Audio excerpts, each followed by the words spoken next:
은혜 받을 하나님의 말씀은 출애굽기 25장 10절부터 22절 구약성경 120페이지입니다. 출애굽기 25장 10절부터 22절 교독하시겠습니다. 그들은 조각목으로 궤를 짓되 장이 2규빗 반, 광이 1규빗 반, 고가 1규빗 반이 되게 하고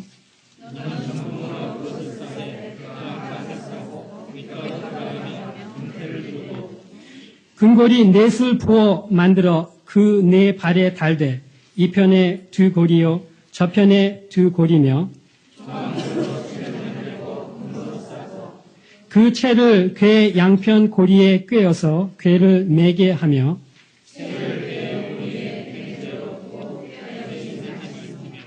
내가 네게 줄 증거판을 궤 속에 둘지며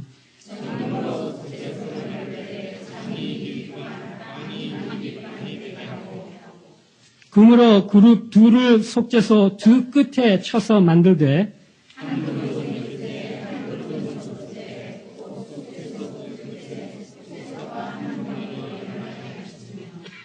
그룹들은 그 날개를 높이 펴서 그 날개로 속죄소를 덮으며 그 얼굴을 서로 대하여 속죄소를 향하게 하고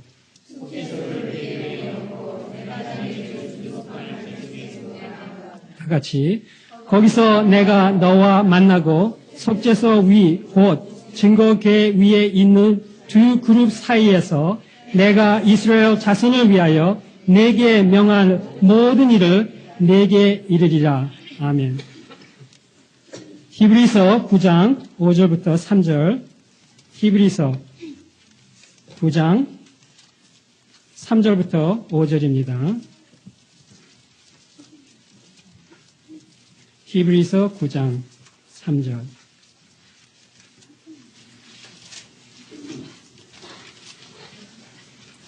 봉독해 드리겠습니다. 또 둘째 휘장 뒤에 있는 장막을 지성소라 일컫나니 금항로와 사면을 금으로 싼 언약궤가 있고 그 안에 만나를 담은 금 항아리와 아론의 쌍난 지팡이와 언약의 비석들이 있고 그 위에 속죄소를 덮는 영광의 그룹들이 있으니 이것들에 관하여는 이제 낱낱이 말할 수 없노라. 아멘. 이제 목사님께서 저희를 위하여 하나님의 인재를 상징하는 법궤로 말씀을 전해주실 때 거룩한 하나님의 인재를 느끼고 영광으로 저희의 삶을 드려지는 그러한 저희가 되기를 바랍니다.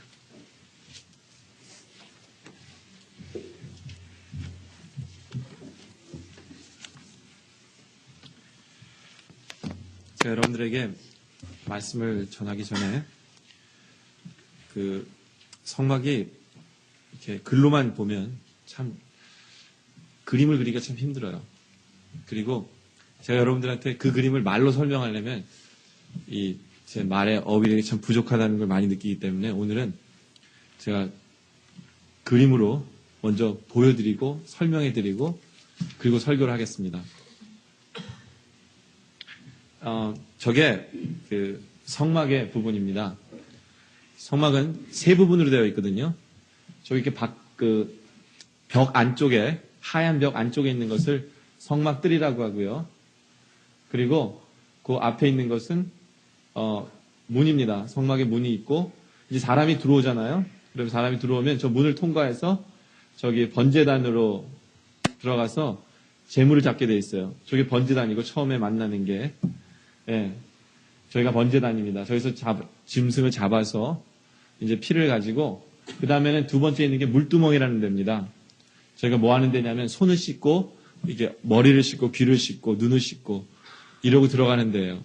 그래서 이제는 그 다음이 저기 성소라고 부르는데 성소 안으로 들어가게 되어 있습니다. 이 성소가 위에 이렇게 씌워져 있는 것이 여러 가지 동물들의 가죽이에요.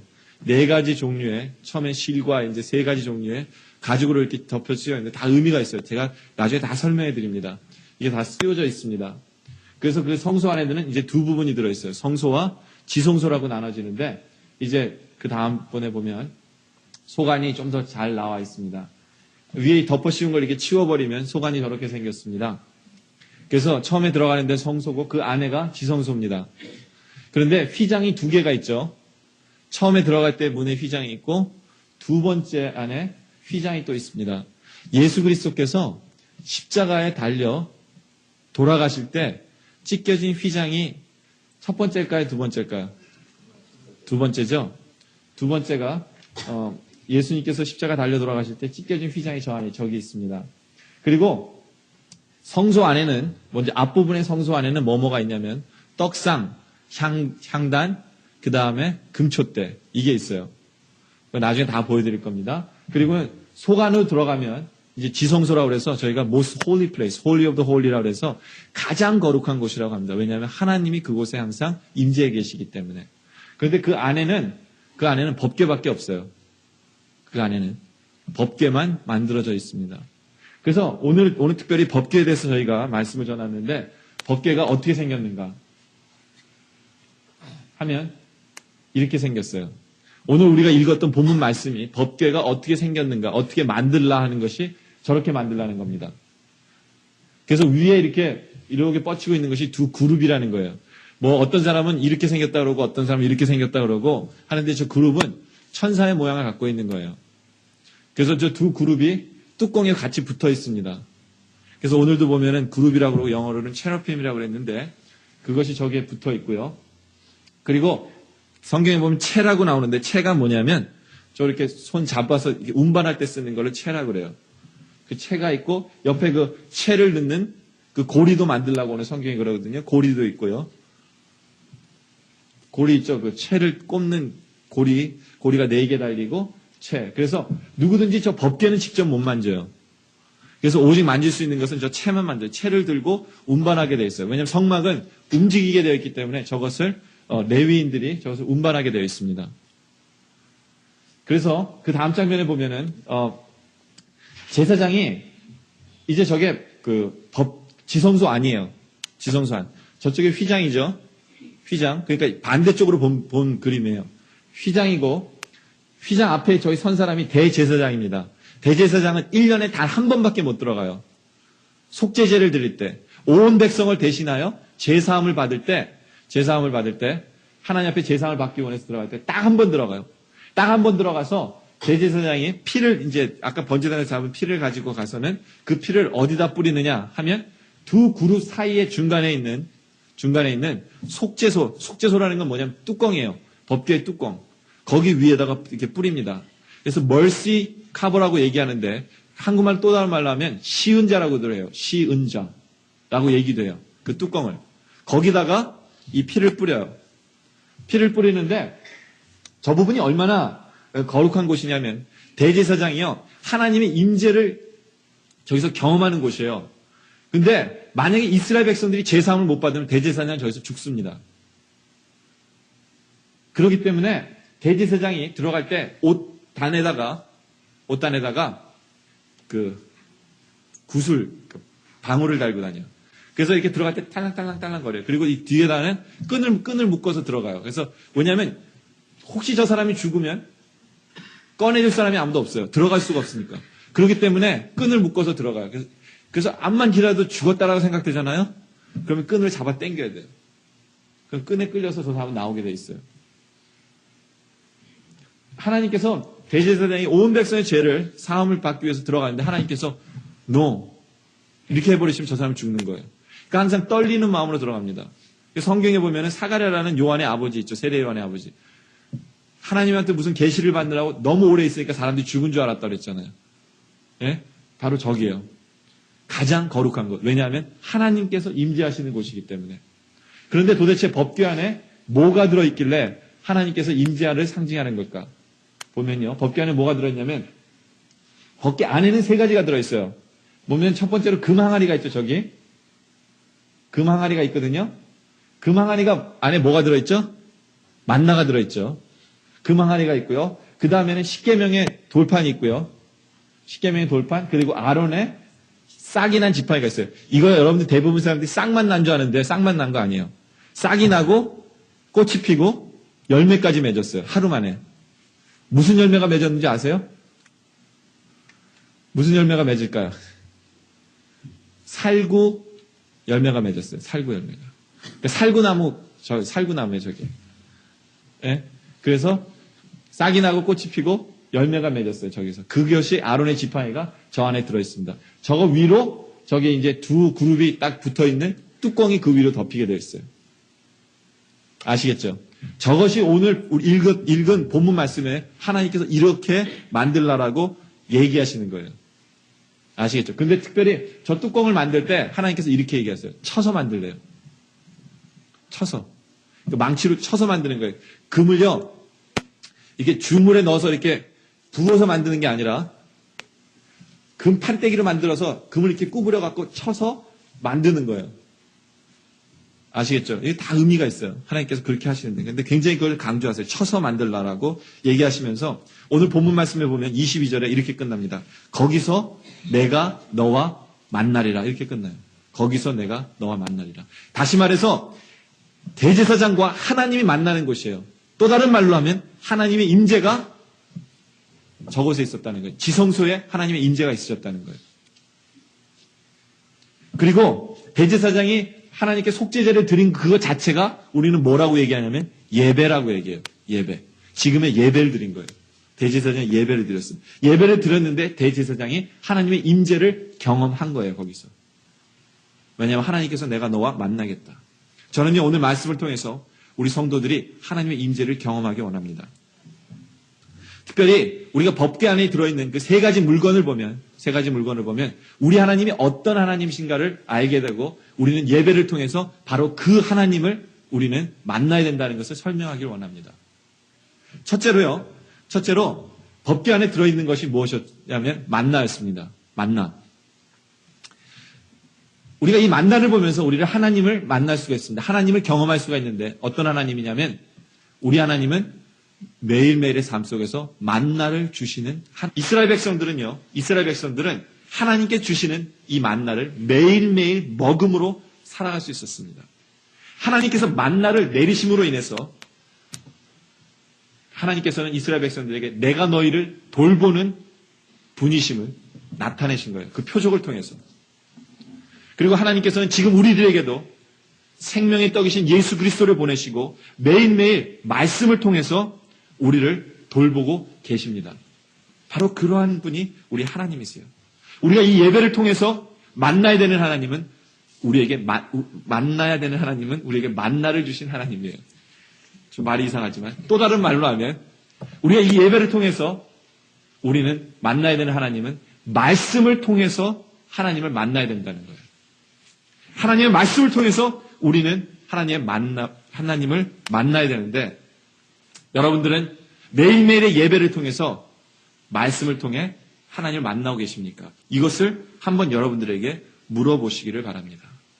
하나님의 말씀은 우리의 삶을 매일매일 인도하세요. 마치 만나처럼 우리가 먹는 만나처럼 매일매일 하나님의 말씀은 계세요.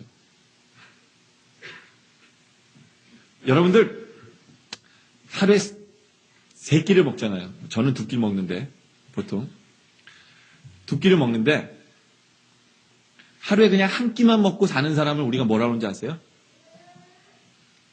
보통은 그런 사람은 우리가 좀 몸이 이상이 있는 사람이라고 얘기해요. 몸이 이상이 있지 않고서 하루에 한 끼만 먹지 않잖아요. 몰라요. 또 여러분 중에 하루에 한 끼만 먹는데도 멀쩡하신 분이 있는지 모르겠는데 그런데요. 우리 믿는 사람은요. 매일매일 말씀을 먹어야 돼요. 하나님께 주시는 말씀을. 근데 더 중요한 것은 우리 믿는 사람은요. 적어도 일주일에 한 번 만나를 먹어야 돼요. 하나님께서 주시는 그 말씀을 먹어야 된다는 것입니다. 이거 먹지 않으면 우리는 죽어요. 이거 먹지 않으면 안 돼요. 그러기 위해서 우리는 예배를 통해서 이 만나를 주시는, 말씀을 주시는 하나님을 만나지 않으면 우리는 죽습니다. 여러분 이거 기억하시기 바라요. 저는 오늘 이것에 대해서 계속 말씀드리기 위해서 큐티 세미나를 하려고 그래요. 큐티 강의를 오늘 예배 후는 있습니다. 분명히. 그때 참석하시면 이것에 대해서는 더 자세히 여러분들에게 말씀드리겠습니다. 두 번째로는 우리가 만나야 되는 하나님이 어떤 하나님이시냐면 아론의 쌍난 지팡이를 만드신 하나님이에요. 또 다른 말로 하면 능력의 하나님을 우리는 만나야 된다는 것입니다. 이 지팡이가 되기 위한 절대적인 조건은요, 죽은 나무여야 돼요. 그렇죠? 그리고 바싹 말라 있어야 돼요. 그러니까 다른 말로 하면 아론의 지팡이는 바싹 마른 죽은 지팡이였어요. 그런데 하나님께서 이 지팡이에게 싹이 나게 하시고 꽃이 피게 하시고 살구 열매가 맺게 하셨어요. 왜요? 우리 하나님은 그 지팡이를 통해서 능력의 하나님을 우리에게 보이신 것이기 때문입니다. 죽은 지팡이가 살아난 나무가 되었어요. 이건 뭘 또 나타낼까요? 이걸 우리는 뭐라 그러죠? 이걸 우리 뭐라 그래요? 성경적인 단어로 죽은 것이 살아난 걸 뭐라 그래요? 부활이라고 그러죠. 아론의 쌍난 지팡이는 우리에게 부활하신 예수님을 나타냅니다. 다 죽었던 지팡이가 이제는 살아났잖아요. 바로 부활하신 주님. 우리는 이 안에서 아론의 쌍난 지팡이를 통해서 예수님을 발견하지만 또한 이 안에서 아론의 쌍난 지팡이를 통해서 또 발견할 수 있는 것은 부활을 만드신 누구를 또 발견할 수 있어요? 하나님을 우리는 만날 수 있어요. 부활을 만드신 하나님. 죽음마저 승리로 이끄시는 하나님을 우리는 만날 수 있다는 겁니다. 능력의 하나님. 우리는 이 예배를 통해서, 우리의 예배를 통해서 만나야 될 분이 있어요. 우리 하나님이세요. 만유의 주 되시며 만왕의 왕 되신 그분을 우리는 만나야 돼요. 또 온 우주 만물을 창조하시고 다스리시는 그 주님을 우리는 만나야 되고, 전지하시며, 전지가 뭔지 아시죠? 모든 것을 다 아시는 하나님을 우리는 만나야 되며, 전능하신 하나님, 모든 것을 못하실 것이 없으신 그 하나님, 또한 무소부재하신 하나님, 없는 곳이 없으신 하나님이에요. 어느 곳에나 있으신 하나님, 또한 알파와 오메가 되신 하나님, 처음과 나중 되신 그분을 우리는 만나야 됩니다. 그분의 임재하심을 우리는 만나야 돼요. 그리고 이 예배를 통해서 우리는 그분을 인정하고, 그리고 그분을 만났기 때문에 우리의 마음속에서 안 나오면 안 되는 것이 있어요. 그게 뭔지 아세요? 높으신 하나님을 우리가 만났기 때문에 우리 입에서 저절로 튀어나오는 것이 있어요. 그게 뭘까요? 찬양이겠죠. 그래서 우리가 예배를 드릴 때 찬양하는 거예요. 왜냐하면 주님의 임재 앞에서, 주님의 높으신 그 모습 앞에서 전지전능하시고 무소부재하시며 또한 알파와 오메가 되시며 전능하시며 만왕의 왕 되시며 만주의 주 되시는 그 하나님을 내가 만났기 때문에 내가 입으로 나의 마음 다해서 주님을 찬양하지 않고는 견디지 못하는 것이 바로 이 예배라는 것입니다. 여러분들, 우리는 바로 그분을 만나야 돼요. 우리 하나님을 이 시간을 통해서 우리는 만나야 돼요. 많은 한국 분들이 예배를 드릴 때 양복을 입고 오죠. 와이셔츠 메고 와요. 왜요? 높으신 하나님을 만나러 온 거예요. 높으신 하나님 만나러 오기 때문에 이렇게 차려갖고 오는 거예요. 우리는 좀 높은 사람 만나면 이렇게 이러고 오잖아요. 그렇죠? 이게 예의라고 생각을 해요. 그런데 정말 여러분들이 예의를 따진다면 여러분들의 마음이 그분을 만나길 원해야 돼요. 많은 미국 성도들 보면 청바지 차림에 스레빠 신고 와요. 그런 사람들 많아요. 그러나 예배 때 그들은 하나님 만납니다. 많은 분들이 하나님 앞에서 눈물을 흘리며 주님 만나는 거 참 많이 봐요. 어쨌든 저도 시험 받을 때가 있어요. 가면 이렇게 제가 그 윌로크리 처치 한번 갔었는데요. 의자가 이렇게 극장식 의자에 쿠션이 있어요. 그러니까 극장에서 영화 보듯이 다리를 앞에 의자에 나아갖고 설교 듣고 있어요. 네? 아무리 해도 저 정도는 너무하다라고 생각돼요.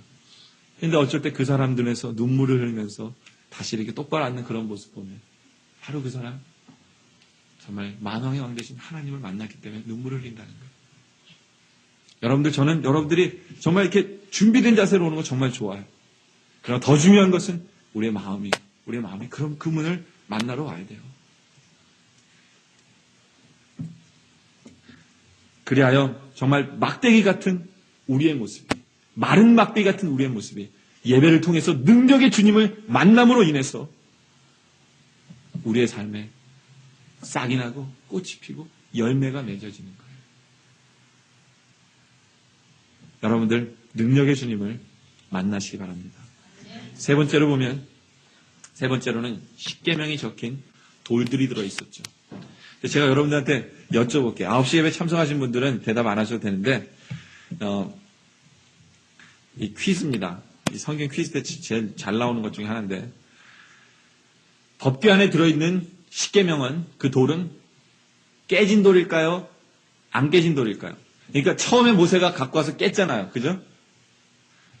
그 돌을 법궤에다 넣었을까요? 아니면 두 번째 받은 그 법궤를, 그 십계명을 법궤에다 넣었을까요?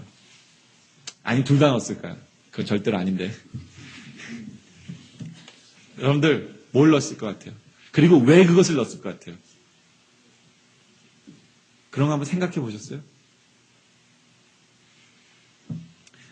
이렇게 물어보면 대답을 안 하시니까 손을 들어 보실까요? 1번. 여러분들, 이 깨진 돌판이 상징하는 게 뭔지 아세요? 뭐냐면, 첫 인간인 아담을 얘기하는 거예요. 왜요? 아담이 하나님으로부터 말씀을 받았어요. 율법을 받았거든요. 그런데 그가 그 율법을 어떻게 했어요? 깨버렸어요. 그래서 첫 아담은 하나님 율법을 깨버렸습니다.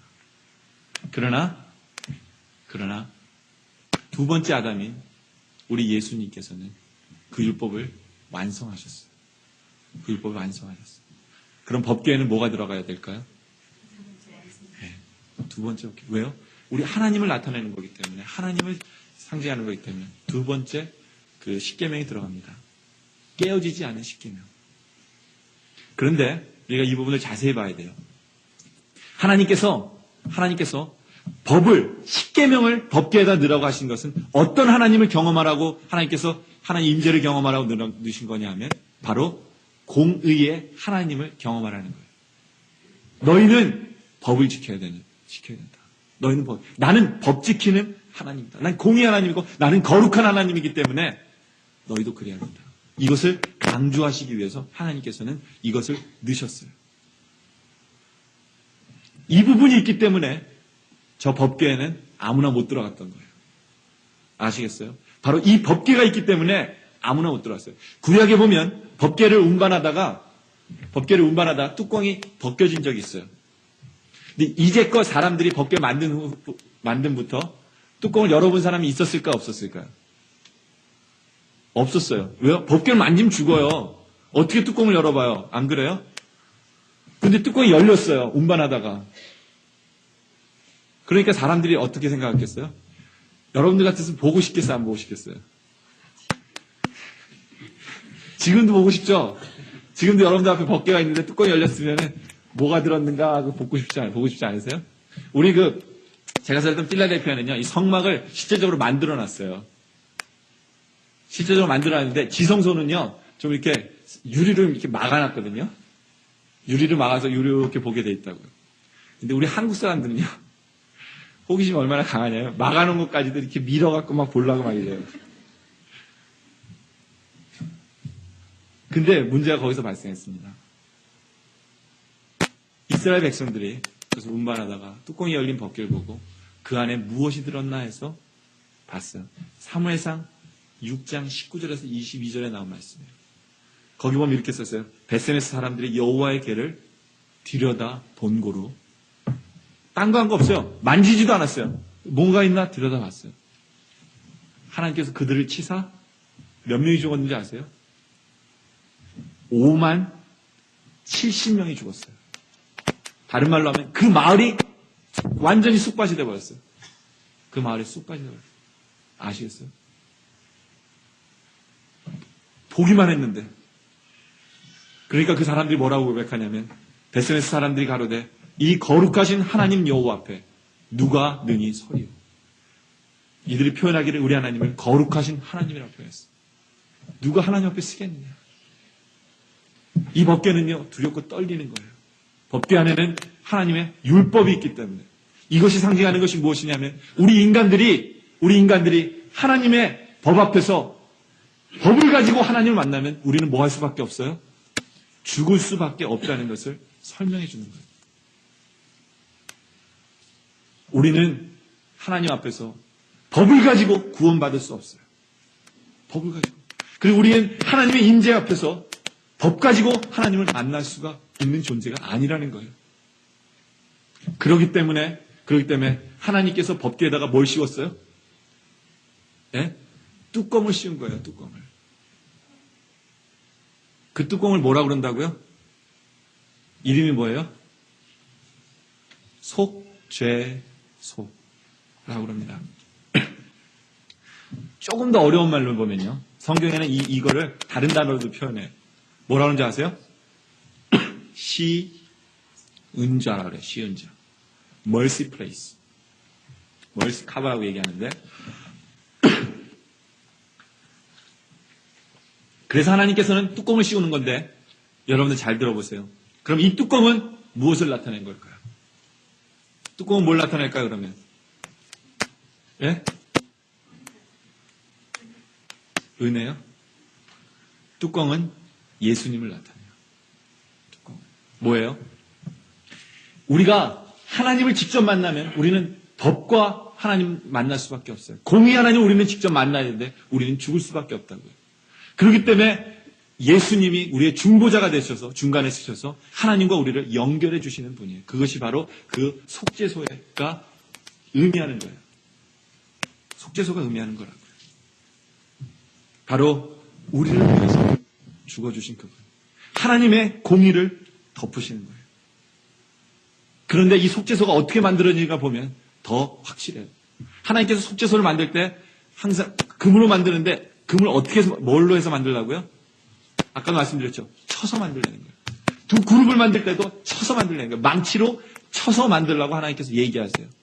그 망치에 치임을 당하신 분이 누구예요? 우리 예수님이잖아요. 우리 예수님. 우리의 죄 때문에 망치에 치임을 받으신 분이 바로 우리 예수님이라는 거예요. 금처럼 귀하셔서 죄 없으신 바로 그분이 우리 때문에 고난을 받으신 것을 나타낸다는 것입니다. 여러분들이 이 자리에 하나님께서 임재하고 계시는 이 예배 시간에 여러분들이 이 자리에 앉을 수 있는 것은 누구 때문인지 아세요? 우리 예수님 때문이에요.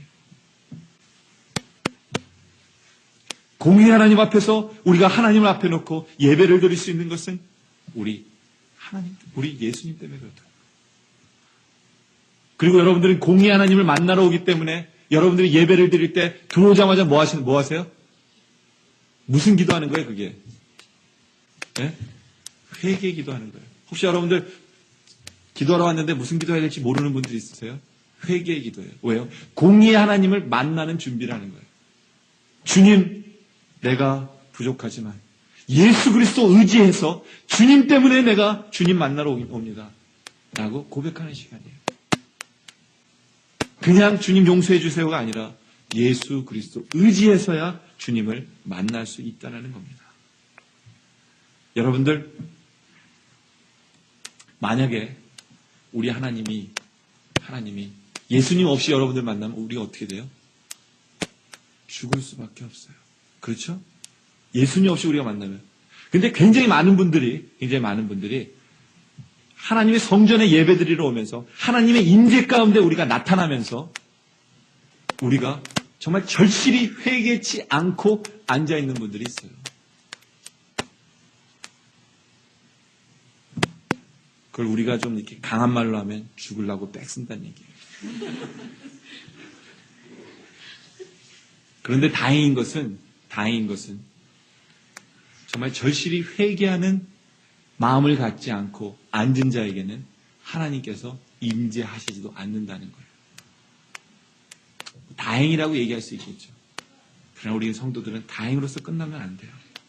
우리는 이 예배를 통해서 하나님의 임재를 경험해야 돼요. 여러분들, 우리가 일주일 살면서 얼마나 힘들게 살았어요, 일주일 동안. 세상에서 싸우면서 얼마나 힘들었어요. 어쩌면 우리의 지금 교회당에 나와서 예배당에 나온, 하나님께 예배드리러 나온 우리의 모습은 어쩜 마른 막대기 같아요. 정말 세상에서 온 힘 다 뽑고 마른 막대기처럼 우리는 이 자리에 나왔습니다. 그러면 우리는 능력의 하나님 만나야 돼요. 정말 마른 막대기 같은 우리에게 싹을 피우시고 정말 꽃이 나게 하시고 열매 맺게 하시는 그 하나님을 우리는 만나야 되는데 바로 그 하나님이 또한 공의의 하나님이기 때문에 우리는 주님 앞에서 예수님 의지하고 하나님을 만나지 않으면 안 된다는 것을 여러분들 기억하셔야 돼요.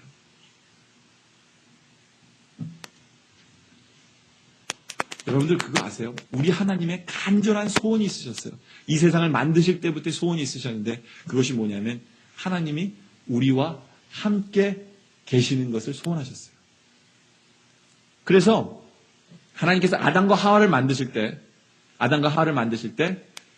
거기에 하나님이 같이 동행하신 거예요.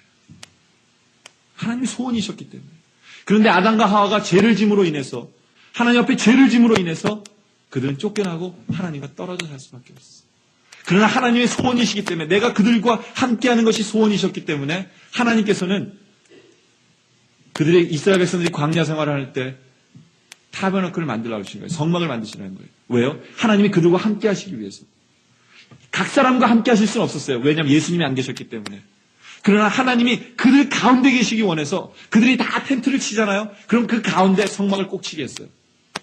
그리고 하나님이 임재하시기 위해서 홀리 오브 홀리 가장 거룩한 지성소를 만드셔서 하나님은 항상 그곳에 임재해 계셨다는 거예요. 하나님이 어느 정도 임재해 계셨냐면요. 여러분들 지성소 만들 때 아까 보면요. 창문이 있어요, 없어요? 창문 없어요. 그러나 그곳을 바라보잖아요. 그곳은 늘 환했다고 그랬어요. 늘 빛으로 가득 찼다고 그랬어요. 왜요? 빛 대신 우리 주님이 그곳에 늘 임재하셨기 때문에. 바로 그분이 거기 계시죠. 왜요? 이스라엘 백성 가운데 함께 하시기 위해서. 함께 하시기 위해서. 이것은 하나님의 소원이십니다. 우리와 함께 하고 싶으신 것은 하나님의 소원이세요. 그럼 우리의 소원은 또 무엇이 되어야 될까요? 우리의 소원은 무엇이 되어야 돼요? 하나님의 임재 앞에 거하기를 원하는 것이 우리의 소원이 되어야 돼요. 여러분들 예수 그리스도께서 십자가 달리시기 전에 그 십자가 지시는 걸 너무너무 힘들어 하셨잖아요. 그래서 겟세마네 언덕에서 기도하셨잖아요. 그렇죠? 왜요? 그 십자가 지는 그 고통 때문에. 그런데 우리 예수님에게 있어서 가장 큰 고통이 뭔지 아세요? 우리 예수님이 육체적인 고통 때문에 그러시는 것 같아요. 예? 많은 사람들이 예수님의 그 십자가의 고통을 겪어보려고 뭐 하는 줄 아세요? 예? 천주교 신자들이 직접 자기가 십자가 달려보잖아요. 그리고 많은 사람들이 그래요. 별거 아니네. 이렇게 느껴요. 그런데 예수님에게 있어서 육체적인 고통 때문에 우리 주님이 괴로워했던 거 아니에요. 우리 주님을 가장 괴롭게 만들고 마음 아프게 했던 게 뭐냐면요. 하나님과 하나님의 임재가 그분으로부터 떠나는 그 고통이 제일 아팠기 때문에 우리 주님이 힘들어하셨던 거예요. 그렇기 때문에 우리 주님께서 십자가에 달리셨을 때 울부짖으셨잖아요. 엘리 엘리 라마 사박다니. 성경에 보면 큰 소리로 외쳐 가로되 예수님께서 울부짖으신 거예요. 그 순간에 우리 주님은 울부짖으셨어요. 왜요? 나의 하나님 왜 나를 버리셨나이까? 다시 말해서 하나님의 임재를 경험하지 못하는 그 순간을 우리 예수님은 맛보았기 때문에 그 순간이 너무너무 괴로운 아픔의 순간이었기 때문에 그 부분 우리 주님은 울부짖으셨던 거예요. 여러분들 하나님의 임재를 경험하지 못해서 하나님 앞에서 울부짖어 보신 적 있으세요? 여러분들은 매 순간 예배 드릴 때마다 하나님의 임재를 경험해야 되는데 하나님의 임재를 경험하지 못해서 여러분들 무릎 꿇고 울부짖어 보신 적 있으세요? 저는요, 우리 영락의 성도들이 하나님의 임재를 경험하기 위해 정말 애타는 마음으로 성전에 와서 임재를 경험하지 못하면 성전을 떠나지도 말고 그 자리에 무릎 꿇고 주님 내가 왜 주님의 임재를 경험하지 못했습니까? 이유가 뭡니까? 라고 주님 앞에서 울부짖는 성도들이 되었으면 좋겠어요. 왜요? 그것은 하나님의 소원이시기 때문에 또한 우리의 소원이 돼야 돼요. 우리가 이 예배를 드리는 이유는 바로 그 임재하신 하나님을 우리가 경험하고 떠나기 위해서요. 다시 우리는 세상에 나가면 쓰러질 수밖에 없어요. 왜요? 사탄이 주관하고 있는 그 나라이기 때문에. 우리는 세상에 나가기 전에 우리는 준비되어져서 나가야 돼요. 말씀으로 준비되어져야 돼요. 우리의 삶을 말씀으로 인도하시기 때문에 우리에게 만나를 주시는 하나님을 우리는 만나고 가야 돼요. 그렇죠? 또 능력의 하나님, 마른 막대기 같이 정말 이 교회에 왔는데 능력의 하나님을 만나서 싹이 나고 열매를 맺고 꽃이 피어서 힘을 얻고 주님 능력의 하나님으로 힘입어서 우리는 나가야 승리할 수 있는 거예요. 안 그래요? 그런데 도대체 얼마나 많은 성도들이 하나님의 임재를 갈급하면서 이 자리에 와 계시느냐. 제가 이거 묻고 싶은 거예요. 이스라엘 백성들은 성막을 바라보면서 가장 큰 소원이 뭐였겠어요? 하나님이 저기 계신데 하나님 좀 더 가까이 볼 수는 없는가? 이것이 그들의 소원이에요. 그런데 우리들은 너무 스포일됐어요. 왜요? 하나님이 늘 우리와 함께 하시니까. 그런데 우리의 죄 때문에 하나님을 느끼고 있지도 못하면서 하나님 나와 함께 하신대. 우리는 그것으로 만족하며 살아요. 하나님의 인재를 경험하지도 못하면서. 여러분들, 우리는 하나님의 인재를 경험하기 위해 예수님께 매달려야 돼요. 우리는 바로 하나님께 다가갈 수는 없어요. 우리 죄 때문에. 그렇기 때문에 우리는 예수님께 매달려야 돼요. 주님, 나의 모든 죄 깨끗하게 용서해 주셨습니다. 내가 공의 하나님을 만나게 해 주시옵소서. 왜요? 공의 하나님을 만나는 그 순간이 능력의 하나님을 만나는 그 순간이고 또한 만나를 주시는 하나님을 만나는 그 순간이 되길 원합니다. 저는요, 우리 영락교회 바로 이 재단이, 바로 이곳이 여러분들이 하나님께 드리는 예배가, 주일날 하나님께 드리는 이 예배가 하나님의 인재를 맛보면서 하나님의 인재 가운데 예배드리는 예배가 되길 원합니다. 이것이 우리의 예배가 되어야 되고, 여러분들의 마음은 하나님의 인재를 맛보기 위해서 애타는 마음으로 준비하고 거룩한 모습으로, 정말 우리의 삶 속에서 거룩하게 준비되어진 모습으로 하나님 앞에 와서 예배 드려야 돼요. 그러지 않고서는 하나님의 인재를 맛보지 못합니다. 그러나 더더욱 중요한 것은 뭔지 아세요? 이 예배는 공동체로서 드리는 거예요. 한 사람의 예배가 될 수가 없어요. 그럴 때 여기 있는 모든 분들 중에 혹시 한 분이라도 하나님 앞에 준비되어지지 않고 부족한 모습으로 온다면 이것은 하나님 앞에 드려지지 않을 수도 있다는 거예요. 왜요? 아까도 얘기했잖아요. 이스라엘 백성들이 대제사장이 온 백성들의 죄를 짊어지고 하나님 앞에 와서 속죄제를 드리는데 백성들 가운데 나 하나님 앞에 용서받을 필요 없어. 용서 필요 없어. 이런 자세로 있으면 누가 죽어요? 대제사장이 죽는 거예요. 아무리 대제사장이 깨끗하게 있고 자기가 거룩하게 생활하고 하나님 앞에 피를 갖고 있을지라도 그는 죽을 수밖에 없어요. 물론 우리는 예수 그리스도의 은혜로, 그 예수 그리스도의 은혜로 그 휘장이 찢어짐으로 인해서 우리 주님의 인재를 항상 맛볼 수는 있지만, 그러나 예배를 통해서 하나님의 인재를 뜨겁게 맛보기 위해서는 우리 모든 성도들이 한마음이 되어서 주님의 인재를 갈망하고 한마음이 되어서 주님 앞에 거룩하게 나와야 된다는 거예요. 우리는 하나님 앞에서 거룩한 백성이 되어 하나님의 인재를 맛보시는 우리 영락의 성도님 되시기를 주님의 이름으로 축원합니다. 다 같이 기도드리겠습니다.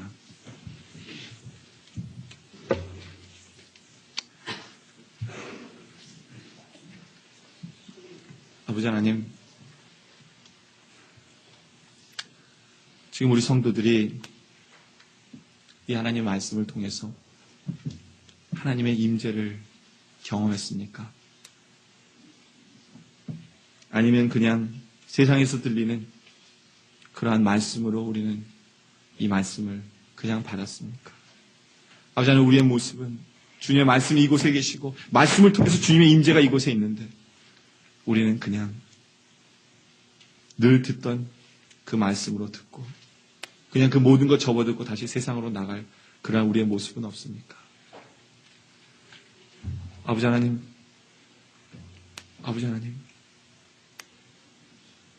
우리의 죄 때문에 주님의 임재를 바라보지 못하는 모습이 있는 것을 주님 앞에 고백합니다. 경건의 모습은 있지만, 거룩한 척은 하지만, 아버지 하나님, 우리가 주님의 임재를 갈급해 본 적이 없고, 주님의 임재가 없어도 그냥 그거대로 살지라고 그냥 우리는 나가서 사는 그런 모습으로 살았던 우리의 부족함을 주님 앞에 용서를 구합니다.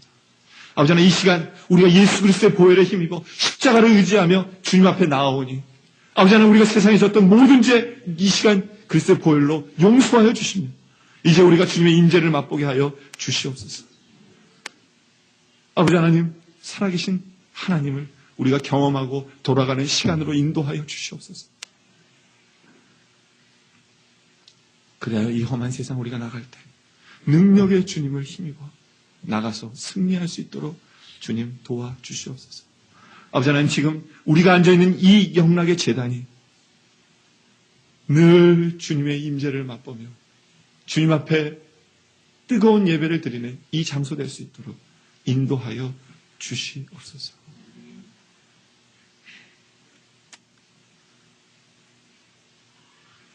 우리 성도님들, 주여, 준비된 모습으로 이 자리에 나올 수 있도록, 진정한 예배자로서 나올 수 있도록 주님 축복하여 주시옵길 바라오며 예수 그리스도의 이름으로 기도드립니다.